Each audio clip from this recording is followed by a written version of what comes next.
Good morning and thank you for joining us for State of Texas In Depth. I'm Josh Hinkle. This week we are talking with the two most powerful state leaders in Texas, Governor Greg Abbott and Lieutenant Governor Dan Patrick. We will also take a closer look at the Texans running for the White House.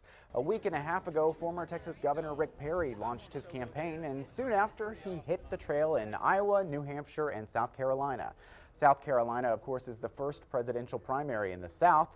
In 2012, Perry ended his campaign days before that primary after disappointing polls in Iowa and New Hampshire. Coming up later in this broadcast, we'll talk with two reporters who joined Governor Perry and Senator Ted Cruz in the early nomination states. This week, an initiative started by Governor Perry will continue on in the form of law. Governor Greg Abbott signed an $800 million border security package into law. It will accelerate the hiring of 250 additional Texas Department of Public Safety troopers to patrol the border with Mexico. In the short term, National Guard troops deployed last summer by former Governor Rick Perry will stay. Eventually, DPS will take over those positions. Abbott said Texas stepped up after the federal government failed. The money also funds more cameras and a spy plane. This week I spoke with Lieutenant Governor Dan Patrick. He is on a media tour throughout the state, so I started by asking him about that border plan. One of the big things you focused on was border security, Yes. A lot more funding in that area. When I came into the Senate, Josh, in '07, I was surprised as a freshman to find out there was not $1 in the budget for border security. And it's true that that issue has become a bigger issue. That's already 9 years ago. It seems like yesterday. But a few of us fought to put in some money that first session. It grew over a few sessions, but last session it was about $300 million. So people say, why do we need $800 million? Well, we need it because the federal government's not doing their job. And the $800 million primarily goes for people, manpower. We're going to put a new Texas Ranger company on the border. We're going to put our DPS officers statewide on a 10-hour workday, which the officers support, by the way, which is the equivalent of adding 600 more troopers when you multiply those extra 2 hours a day. And we have money in there for the National Guard. If Governor Abbott needs to ramp up, keep the same level, he'll have the money, which Governor Perry didn't before him. We're adding technology, we're adding air power as well. So we're real pleased with that package. The border's far away from Austin. Why should the people here in Central Texas be worried about any of that stuff? Because as a sheriff in North Carolina said, we're all border sheriffs today. State by state, far north of us, far east and west of us, seeing a huge impact from people crossing the border illegally and the drug flow. So we're all impacted. Houston, Dallas, Austin are big centers for gang activities, MS-13 and others. The irony is that the border communities are some of the safest cities in Texas, because those who cross the border leave and they come to Austin, they come to Houston, they come to Dallas, they come to San Antonio and cities all across the state and America. Some of the priorities that you came into this session with that didn't pass, repealing the DREAM Act and trying to end sanctuary cities. Those were out of the 22 priorities we had, those were the two bills that didn't pass. We passed them out of committee in the Senate, but we were 1 vote short of sanctuary cities in the Senate and about 4 votes short of ending in-state tuition. Neither of those bills even got a hearing in the House. So that's, again, we weren't perfect, but 20 out of 22, I think we did a pretty good job. Will you try again next session? You bet. Both of those issues are important to me and to the voters. Some other things you've talked about that need to be studied in the interim: mental health and the state's water crisis. Can you talk about those? Water is such a difficult issue because we have 105 water districts across the state. Some are very good, some are medium, and some aren't very good. Imagine if you had 105 districts controlling oil and gas. We only have one, the Railroad Commission. So you have a lot of different policies. It's a patchwork of rules and regulations and opinions on how to handle water. Secondly, it's a property rights issue.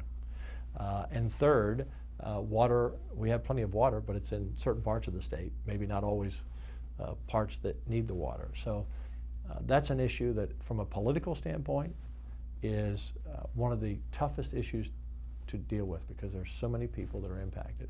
But we can't depend on the rainfall each year to depend on our future water. So we're going to have to do some things. One of the biggest things we need to do is cut the time it takes to build a reservoir or a lake. Because of all of the permits you need from the federal and the state government, it can take 12 to 18 years. We need to cut that time drastically in half once a decision is made to be able to go forth and do it.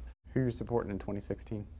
You know, I'm supporting a candidate who is either from Texas or is going to represent Texas well. And right now, at least on the Republican side, everyone's claiming Texas. They either are from here, or they spent some time here, they went to school here, they were born here, or they love Texas. We have to have a president in the White House that understands this basic tenet, that national security begins with border security, and we must protect our southern border. I want a president who's going to write a check back for the $800 million we're spending this year. We've asked the current administration. We hear crickets. We shouldn't have to spend this money. Think about $800 million, what we could do with that for a wide variety of issues, whether it's more tax relief or education or transportation. So I want a president who understands that, and I want a president who understands that the oil and gas industry is the backbone of our country, of our independence, and the backbone of Texas. And right now we have an administration that has a target on the back of oil and gas industry. So I don't know who's going to prevail. There are a lot on the Republican side. There may be several on the Democrat side. I don't know who's going to prevail, but I want someone who cherishes Texas. Next on State of Texas in Depth, our Phil Prazen speaks one-on-one with Texas Governor Greg Abbott. How's your relationship with Rick Perry? His answer in our political roundtable coming up on State of Texas in Depth.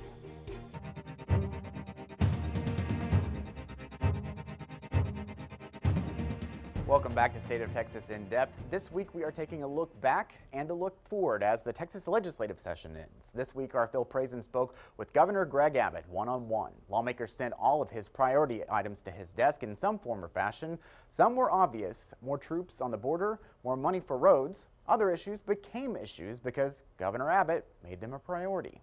Governor, thanks for talking to us. Great to be with you again, thanks. How did you decide on pre-K as the first emergency item? $1,500 per student for higher standards. You need to see the vision writ large about what we want to achieve in the state of Texas. One thing that we want is for the next generation to be better educated. And that starts with early education. We want every child reading and doing math at or above grade level by the time they finish the third grade.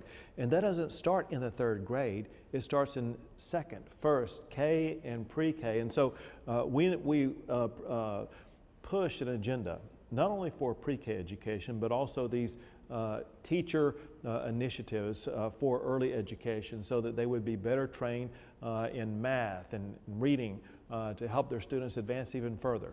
But you see the way we progress this all the way to higher education. We've done more for higher education this session than maybe any governor has in decades. You know, I get transportation with Proposition 1 voters. We're like, we need road money, border security, everybody campaigned on it. I understand that. It didn't seem to me like there was a big outcry or demand for the higher education funding. How did you decide to pick that one? I'm focused on not where we are right now, but where Texas will be 10 and 20 years from now. And for one, I want to see Texas higher education be #1 in the United States of America. But two, there's a jobs and economic development component to this. We see, for example, in California, of all places, so many jobs being created because of what the universities there are doing. And I want to have the top researchers, the top engineering and technology and scientists here who can be involved in helping to work collaboratively with the private sector to create new jobs. People from my generation, one of their major beefs is college is too expensive. Can any of these help make college more affordable? For students who graduate from high school with an AP score of 3 or better, they're going to get automatic college credit for that. For those who are transferring from a 2-year program to a 4-year program, they're going to get credit for the classes they took there as opposed to having to retake them. Things like that we did that will help students save thousands of dollars.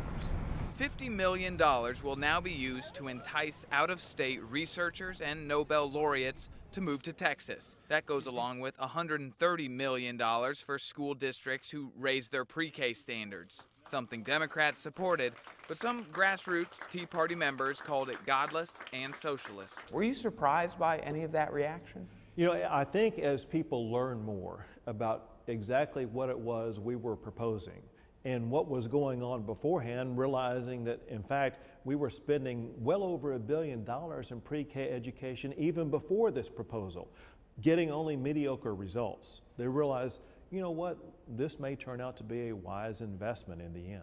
How's your relationship with Rick Perry? Could you support him in a Republican primary? I worked closely with Governor Perry during my time as Attorney General. We were side by side in our ongoing efforts to take on Washington, D.C., as well as working on a multitude of other matters. And he and I continue to have a close relationship. As you know, I also worked with Senator Ted Cruz when he was my Solicitor General at the Attorney General's office, and I have a close working relationship with Senator Cruz.